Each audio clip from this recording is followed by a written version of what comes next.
ఎరువులు గీరులు ఏం మిడిసేపోదు బాగా కంపు నీళ్ళు వరగట్టు వల్ల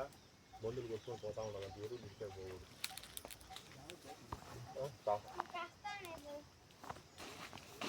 ఏడు నువ్వు అట్లేసుకొని వచ్చేసివే అన్ని క్లీన్గా రేపు పిల్లలు వస్తావు వాళ్ళకుని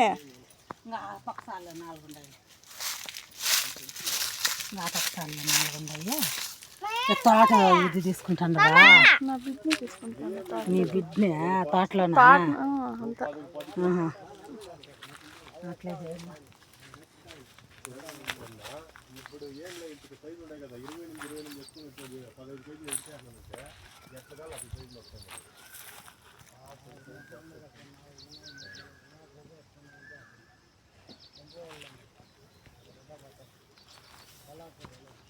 అదే మా వచ్చినా కూడా కాయలు వచ్చినా కూడా శాంపుల్ తీసుకుని రేట్ తీసుకుంటాం